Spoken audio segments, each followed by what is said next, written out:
Merci, Monsieur le Président. Je crois qu'il y a eu 50 000 questions en une, mais dinañ ci tontu yenn yi rek. Et je me réjouis de voir que une certaine opposition essaie de s'agripper à tous les branchages et désormais le chef d'être les défenseurs du ministre de la Justice dans une soi-disant brouille avec le reste de l'exécutif. defe naa mun ngeen ut yeneen moyen d'opposition, c'est mieux. wax nga ci mbirum licenciement yi, je crois que su dee da ngeen tudd licenciement politique rek yéen a ko wax licenciement politique, ça veut dire que recrutement politique amoon na. Pour recrutement politique am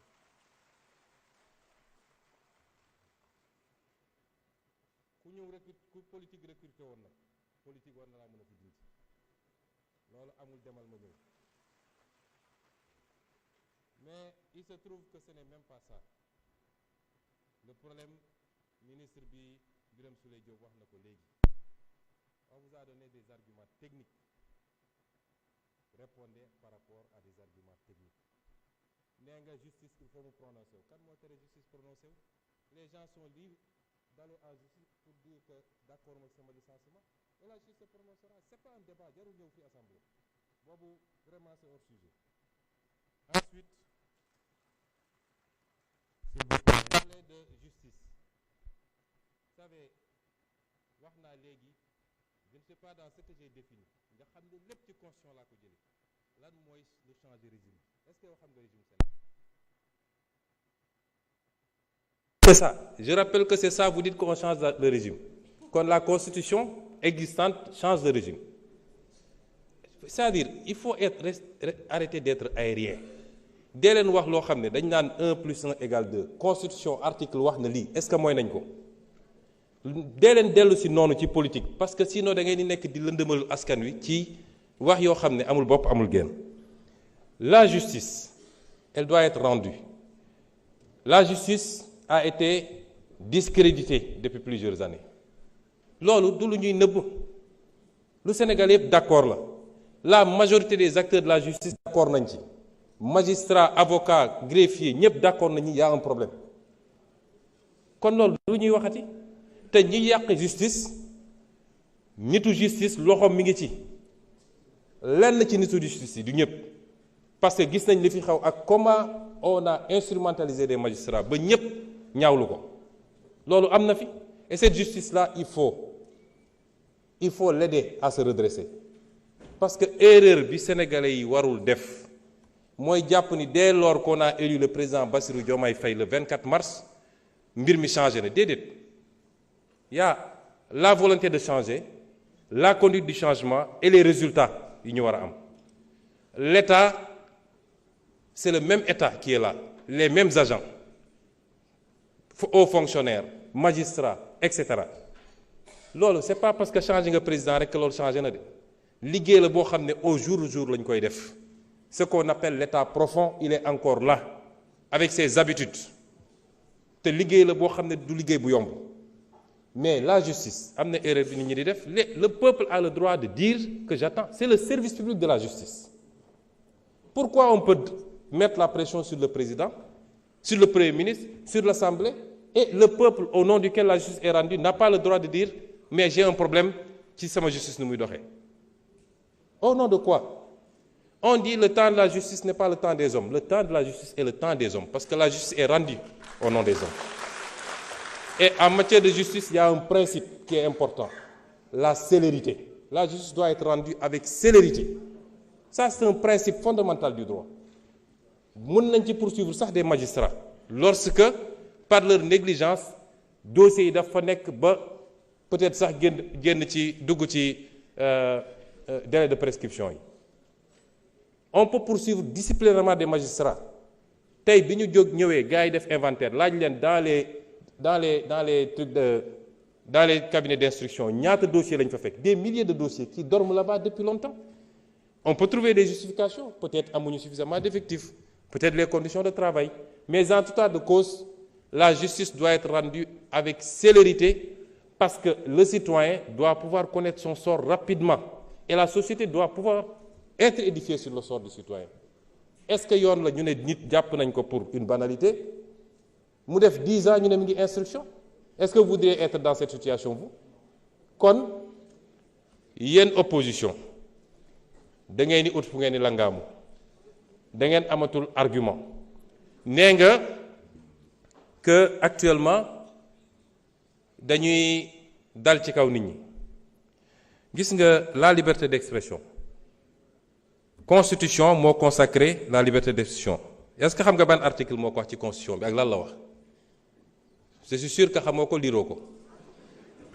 L'article 10 de la constitution dafa ne chacun a le droit d'exprimer et de diffuser librement ses opinions par la parole, la plume, l'image, la marche pacifique, pourvu que l'exercice de ces droits ne porte atteinte ni à l'honneur, ni à la considération d'autrui, ni à l'ordre public. Ni à l'honneur. Parce que ce qui se passe actuellement, cette opposition-là, nga xam ne ñemewuñu parce que xamante nañu ñoom ñooy dem jël ay xale yoo xam ne koo ci laaj mu ne la aw ma certificat yónni leen ci télé yi ne leen dem leen saaga ji pour attenter à l'honneur des gens, pour attenter à la dignité des gens, à la considération d'autrui et à l'ordre public. Et vous croyez que ça dinañ ko bàyyi muy dox au nom de la liberté? Moi, je vais vous dire une chose. Ba fi mu toll nii je ne me suis jamais intéressé à ces questions. Lu xew ci réew mi ñu ne Sonko la. Je n'ai jamais fait arrêter quelqu'un. Le ministre de la Justice est là. Je n'ai jamais dégg naa même ñi ñu jàpp ci affaire dossier xaalis ak nangam ñu ne Sonko la. C'est pas moi. Damay xëy di gisandoo ci presse bi ñëpp ni jàpp nañ diw. Mais sur ces questions-là, je vous dis qu'à partir d'aujourd'hui, j'assume. Parce que man lu ma dugg rek ngeen xam ne dugg naa. À partir s'il vous plaît. Parce que ce pays duñ ko seetaan te gis nga ñi ngeen di sacrifier wujaaw yi ngeen di yónni ñuy dem di saaga ñoom seen cas nañ ko régler rapidement.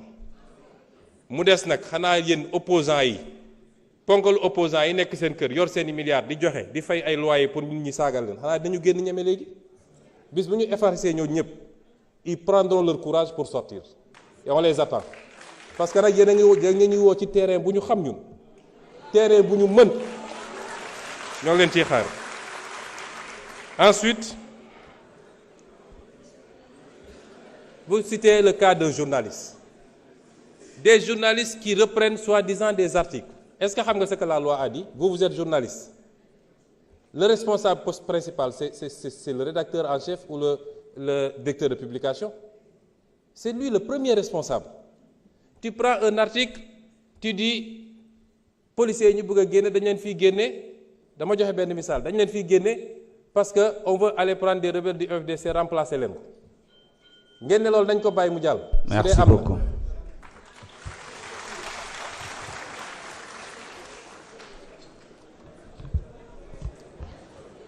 Honorable Ousmane Diop, vous avez la parole.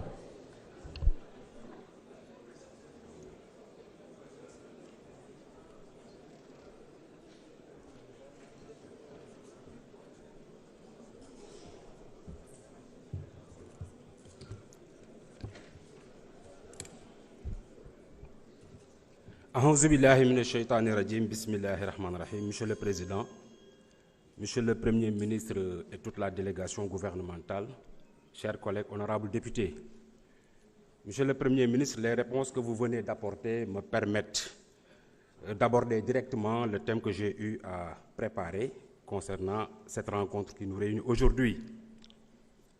Le citoyen sénégalais réclame le plein respect des libertés publiques et cette exigence démocratique ne doit en effet souffrir d'aucune entrave dans le respect des lois et règlements.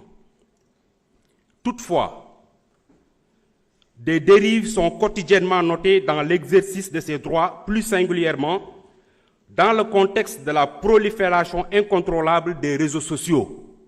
Monsieur le Premier ministre, loolu ba kañ est-ce que dañ koy bàyyi muy wéy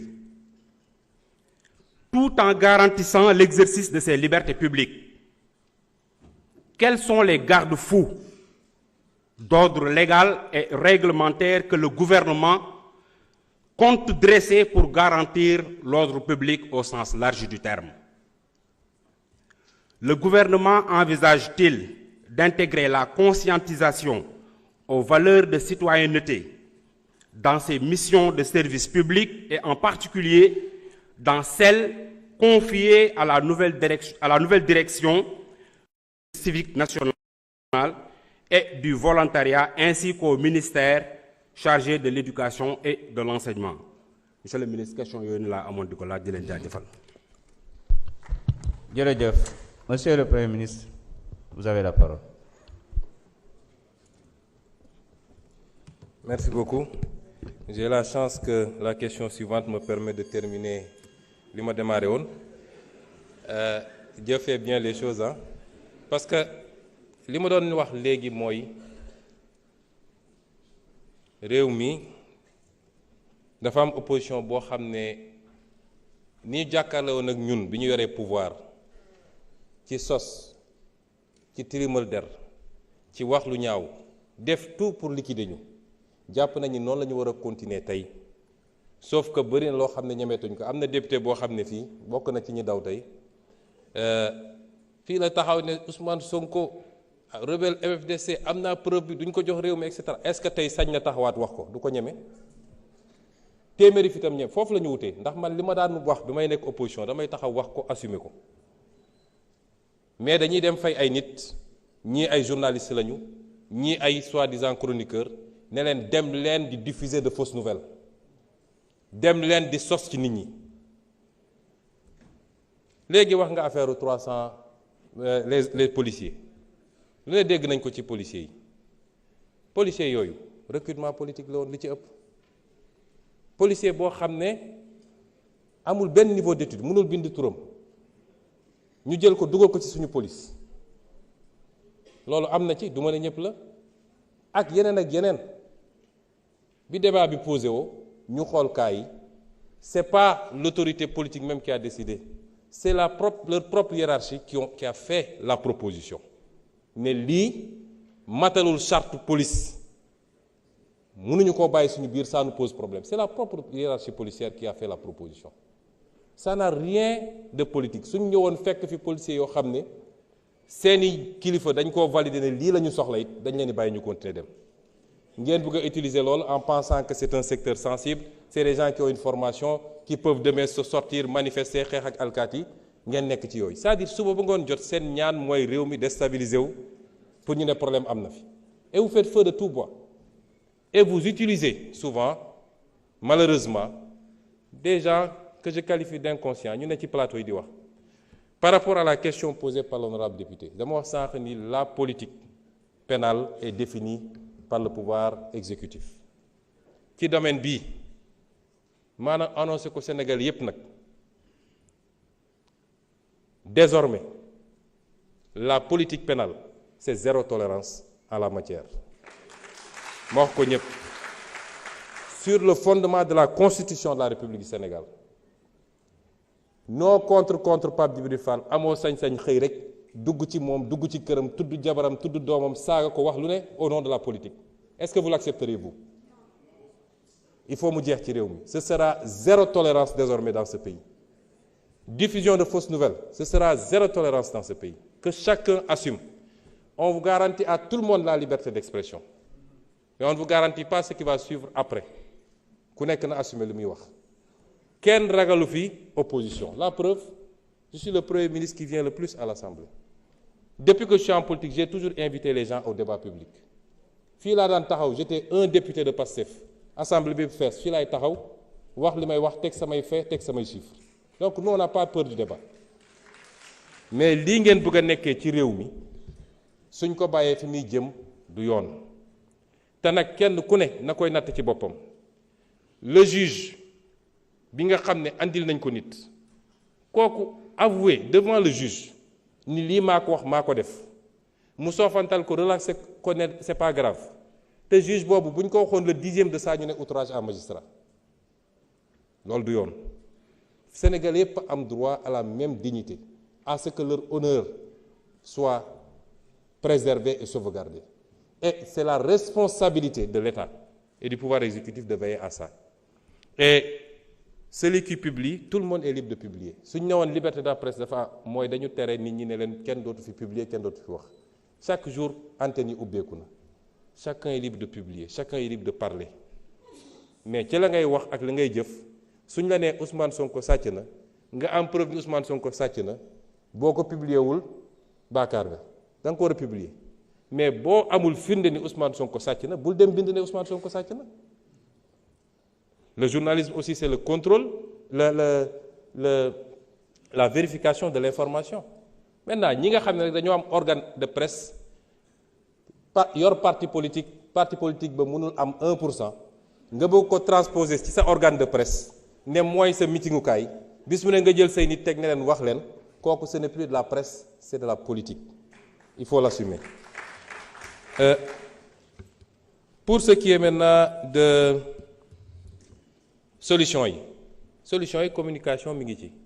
L'État a le devoir de garantir à tous les citoyens les libertés yi constitution bi accordé, liberté d'aller et venir, liberté d'association, liberté d'opinion. Mais l'État a le devoir également de l'encadrer. Il y a un travail éducatif, certes, parce que li xew dernièrement suñu société. Te man je suis logique avec moi-même, j'ai été opposant. Mun ngeen génne samay vidéo yu bari yu ma wax ak samay militants ne leen santuma kenn saaga ak xaste parce que loolu du suñu ADN. Man dama bokk fi ma bokk man ñun xamuñu saaga. Suñu jotee summeeku rek la li ñuy régler ba pare ku nekk solaat dem sax moo ñu gënal taxaw di saaga xamuñu loolu. Et j'ai toujours dit à mes militants tere naa ku wootew ci man di wër di xaste di saaga ak ku munti doon. Ça on est constant avec nous-mêmes. Mais le développement de ce phénomène ces derniers temps appelle plusieurs réponses. Defe naa am na un volet éducatif. Ñu war koo démarrer nag à la base ci ndaw ñi. Parce que tubaab bi daf ñoo defaral ay outils jox ñu waaye usage bi defe naa dañ ciy xaababal ñu teel a former barki démb maa ngi doon def fii marche ak xale yi xale bi jigéen bi wax ci turu xale yi dafa insister sur la protection des enfants contre les abus sur Internet. Tey kenn ku ne ci ñun war nga am looy tiit su dee sa doom mi ngi fréquenter Internet loolu il faut ñu xool nuñ koy gérer il faut mu am communication il faut mu am éducation il faut mu am waxtaanaat suñu biir. Mais il faut mu am fermeté également dans la gestion de certaines dérives loolu mënul ñàkk ci mbir mi également. Ma dellu si waat aussi ci li ñu wax ci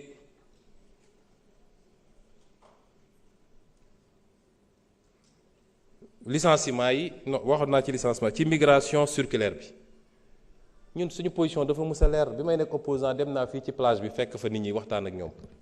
Ne leen kenn mënul tere kenn tukki bu ngeen amee yoon bu leer nañ am kayit yu wér kéng bëgg a tukki leen bëgg a liggéey leen loolu c'est pas un problème nit dina tukki pas parce que dafa amul mais nit mun na nekk fii nekk cadre dans une société di fayeku lu baax ñaata nit a ko def jékki-jékki ne maa ngi dem Canada wala maa ngi dem fii voyager ou aller ailleurs travailler heureux c'est pas simplement parce que fi nga nekk mënoo fa am dara kon ki nga xam ne yoonam leer na mu war a mun a dem daan dooleem kenn du ko gàllankoor dañ koy bàyyi mu dem dañ koy sax encourager mu dem liggéey ñëw la ñuy bañ mooy jël désert bi wala jël géej gi di risquer ta vie te loolu on va continuer à y apporter des solutions merci beaucoup. Merci beaucoup. Honorable Koumba Ndiaye, vous avez la parole.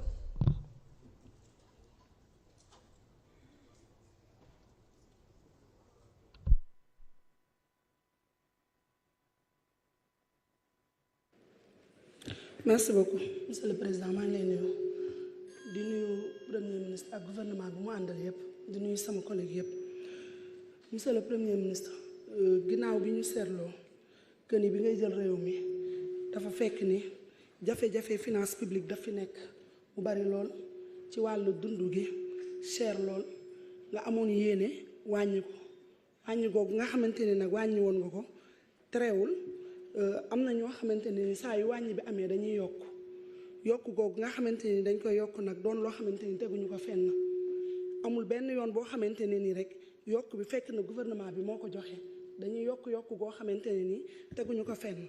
ñun nag ñu seetlu ne bi nga fi jógee da nga biraloon ni gouvernement bi dina wàññi njëg gi bu baax a baax bi loolu jàllee ñu gis ne wàññi nañu ci ceeb bi wàññi boo xamante ne ni Sénégal yëpp seetlu nañ ne mosul am ndax saaku ceeb bi ku nekk xam na ne wàññi nañ suñu mat junni te loolu doon na loo xamante ni Sénégalais yi ñu ngi la ciy sant di la si gërëm bu baax a baax ñu seetlu que ni ci avril bi aussi président dafa wax ne wàññi aussi dund boobu ñu dégluwaat ministre de l'énergie mu ne am na yéene aussi wàññi courant bi muy loo xamante ni nag Sénégalais yëpp a ngi koy rafetlu ndax dafa am loo xamante ne ni ku ko xoolul sax boo gëmee war koo mën a boo làmbee war koo mën a daj ku ne xam na ni yéen a ngi liggéey te Sénégalais yi ñu ngi leen di wax que ni ngeen doxal nit ku nekk nag li mu am loolu lay maye ki am lu baax lay maye ki am leneen loolu lay maye kon jarul ñu nekk fi di tontonteeg ñoom man nag sama question mu ngi nekk si wàññi boobu nga xam ne wàññi ngeen ko naka ngeen di def ba wàññi bi sax dàkk bañ a doon loo xamante ne nii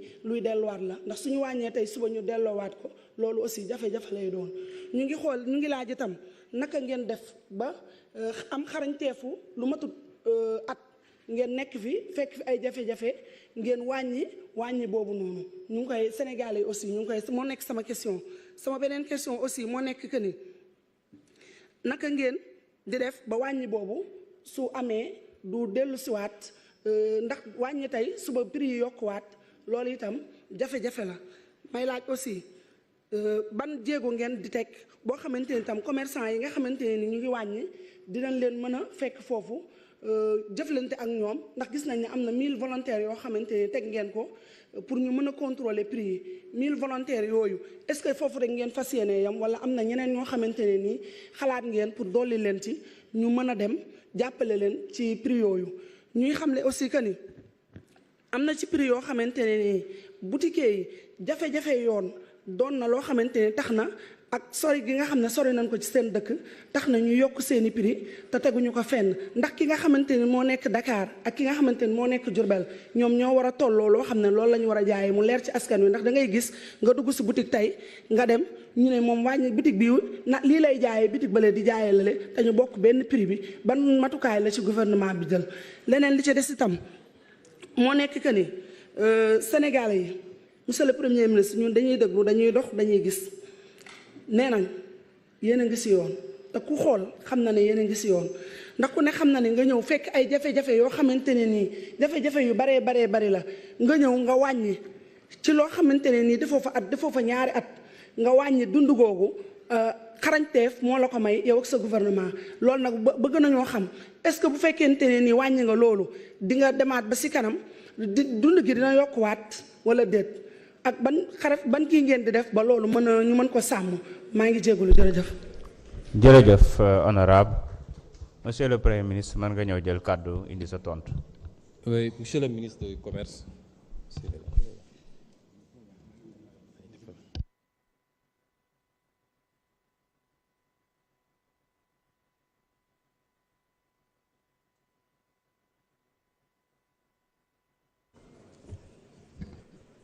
jërëjëf honorable député ci laaj bi nga laajte muy laaj bu am solo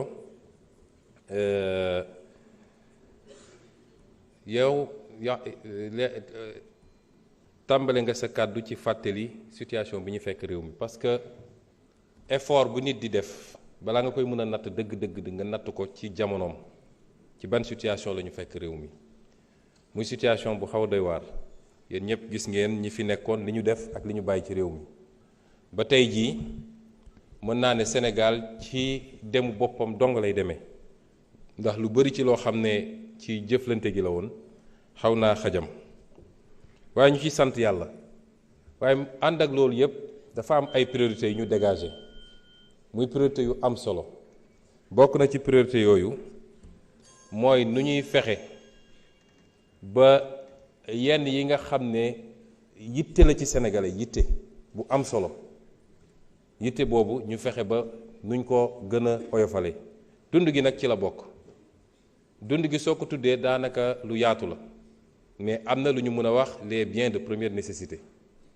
ndax dund gi lépp la waaye boo jëlee li nit di lekk ak li nga xam ne day jëm ci dëkkuwaay wala yu mel noonu wala paj mi ba ci njàng mi yooyu jàpp nañ ni président Bassirou Diomaye daf koo def muy une priorité absolue bu ngeen seetee conseil des ministres yu teglantu yépp man mii def naa communication conseil des ministres ba le passé ci yi nga xam ne ñu ngi koy taxawal pour lépp lu jëm ci lois bi ak li ñuy wax logements sociaux balaa loolu annoncé woon nañu wàññi yi nga xam ne fas nañ ko def ci ceeb bi ak yeneen yi gëm naa ni sax di amaat nañu marge yu ñuy wàññee te loolu lépp nag état bi nga ko def ci contexte bu métti mais mi ngi ko def ci sacrifice parce que naka lañ def ba wàññi ceeb bi bokk na ci bëri na loo xam ne dafa nekkoon ci biir ceeb bi état bi war koo am muy ay recette mooy taxe yi ngay fay ki importé ceeb bi bu ñëwee war a dugg ci biir réew mi dafa war a fay ay taxe douane taxe yooyu lu am solo la ci gafaga état bi pour mu mun a faire face ak ci yeneen priorité loolu yépp état bi da koo teggi ne teggi naa ko pour mun a wàññi dund gi waaye yemuñu ci loolu dañoo dem ba gis ni bokk na ci liy surenchérir mooy sooy dem jëndi fu sori ñi nga xam ne intermédiaires yi bëri boo moytul kenn ku ne bu tegee tuuti ci marge bu dellu see fii moo koy yokk ñu dépêché ay mission ne leen dem leen ministre bi jiite ko ngeen dem directement Inde ngeen dem waxtaan ak ñoom bañ demee waxtaan am nañ fa ay réduction yu am solo yoo xam ne moo impacté ci prix ceeb bi yemuñ ci loolu parce que tey ceeb bi soo ko jëlee nii mënoon nañu dugalaat taxe bi te du tax prix ceeb bi yokku ndax niveau réduction bi ñu am est-ce que loolu dañuy jël maintenir génne prix taxe bi wàññiwaat ngir ceeb bi wala dañuy dugal taxe bi mu am lu muy dugal ci gafa état bi ñu mun koo orienter ci yeneen préoccupation ñu ngi koy étudier waaye dama lay wax rek ni yitte la boo xam ne lu ñuy surveiller la tey soo jëlee lu mel ni produits pétroliers yi ak li xew ci àdduna bi ñu commencé seeni guerre commerciale ba léegi bokk na ci rare impact yu ñu war a wax positif la mooy gis nga ni lépp lu jëm ci prix baril bi wàññeeku na bu baax moo tax ñun immédiatement dañuy mettre en place le dispositif pour xool loolu yëpp nuñ koy répercuter ba consommateur bi sénégalais bi mun koo yëg man mi mettre na en place un comité moom le ministre de l'énergie moo koy jiite ministre des finances nekk ci yeneen ministres yëpp ci ni ñuy def ba wàññi prix courant bi ci ménage yi waaye ñu ciblé ko ñu fexe ba ménage yi nga xam ne ñoo gën a ndóol te boo jëlee fichier RNU bi nga xam ne ANSD moo koy defar nu mu tuuti mat na 500 000 ménages ñu ne ñii ñooy ñi gën a ndóol ci Sénégal ñu fexe ba ñooñu ñooy ressentir le prix de la baisse ñu impact bi parce que boo ciblé wul def diminution globale milliardaire bi nekk fële nga xam ne moom amul problème fay day bénéficier des subventions au même titre que ki nga xam ne moo gën a ndóol kon loolu ñu ngi koy liggéey ci énergie bi noonu lañ koy liggéey ci yeneen ak yeneen mais la vraie solution moo tax ci 1 an mënuñ ñu laaj solution bi la vraie solution mooy ñu produire lu ñu permettre ñu am autosuffisance ñun suñu bopp. gis ngeen ren effort yi ñu def ak résultats yi ñu am ci pomme de terre bi war ko mën a am ci soble bi noonu lañ ko bëgg a defee ci filière yëpp muy filière u ceeb bi muy filière u élevage bi pot cuir et lait. soo demee ci vision 2058 yooyu yëpp dañ ko définir ay filières yoo xam ne dafa am ay politique yu ñuy appliquer parce que réew fii léegi li ëpp li ngay soxla ci la ngay consommer da nga koy jëlee ci àdduna tu continues à être vulnérable maintenant nga laaj nag suñu defee ñun suñu effort ba wàññi nu ñuy def ba spéculation bi bu mu am looloo tax ñu jël justement les 1000 volontaires dans les régions renforcer kook li fa newoon déjà ci contrôle économique état bi dina jël ay matuwaayam am na lu ñuy liggéey li ñuy tuddee le marquage ñu ngi liggéey ci un système de marquage des produits ba nga xam ne à temps réel par exemple ceeb bu dugg si ñu marqué ko xam kañ la fi dugg ak jamono jooju cours mondial bi ñaata la woon bu demee ba ñu ne cours mondial bi changé na en hausse ou en baisse ñu mun koo suivre ba nga xam ne tant que ñu ngi ci stock boobu commerçant bi warul mun a jaay plus que ce prix parce que xam nañ ni mu ko jëndee woon à la base bu ko defee dinañu am une régularité ba pare nag fexe ba le premier contrôleur mu doon le consommateur c'est-à-dire bu ñu nee ça c'est un domaine où le prix est administré où le prix est réglementé yow nga dem sa boutique ñu ne 100 lay jar nga gis commerçant bi di affiché 120 ñu def numéro vert ñu am tous les mécanismes nga mun a woote ne ah man de sama koñ commerçant bi mu ngay jaayee 120 ñu ñëw immédiatement fekk ko foofu et loolu dinañ ci jël aussi ay matuwaay dans le cadre de la réglementation kon priorité président de la République mooy la ñuy liggéey dañ koy liggéey graduellement muy dem mais en attendant la jëm ci li nga xam ne mooy li nit ñi soxla pour dund bu ñoŋe dund bu tane en tout cas loolu mu bañ a doon loo xam ne problème la parce que nguur nag ku ko yor te mënoo comprendre loolu mooy yow sa bopp tu te mets en danger ay efforts yi ñuy def dañ koy def par rapport ak nos capacités réelles moo tax communication ak le peuple dafa am solo s'il y a énormément de désinformation li ëpp ci askan wi xam nañ fi ñu jëm mais il faut ñu continuer di communiquer ak ñoom et c'est pourquoi dans les prochains jours d'ailleurs j'envisage des rencontres sectorielles commencé woon naa keroog avec les syndicats je vais le faire avec les secteurs informels jakartamaan yi ambulants yi je vais le faire avec les agriculteurs je vais le faire avec les éleveurs je vais le faire avec toutes les forces vives de la nation parce que il nous faut nous entendre sur un consensus fort réew li koy defar il faut consensus fort am ci mooy fii la ñu bëgg a jëm voilà le cap acteurs yi ko war a def yépp waxuma politique yi waxuma politiciens yi parce que politicien moom nu muy def ba jot ci nguur gi rek je parle des forces vives de la nation ñi nga xam ne ñoo nekk ci terrain bi di liggéey te soxlawuñu ku leen waxal xam nañ seen réalité ñoom ñëpp j'irai à leur rencontre j'organiserai des forums des forats yoo xam ne échange lay doon ci la nga xam ne mooy suñu jubluwaay production bi tam ba léegi nee naa mooy le cœur de nos préoccupations mbay mi muy culture vivrière dugub bi ceeb bi ak yeneen yi nga xam ne moom la ñu soxla fii ci suñu réew moom la ñuy dundee mboq mi mais également les cultures yi nga xam ne dañ koy def pour am xaalis pour liggéey gis ngeen ren effort yi ñu def ci wàllu gerte gi parce que yëpp day complété wu plus nga yokk pouvoir d'achat wu ñooñu les producteurs. jërëjëf honorable député Ousmane Ciss vous avez la parole.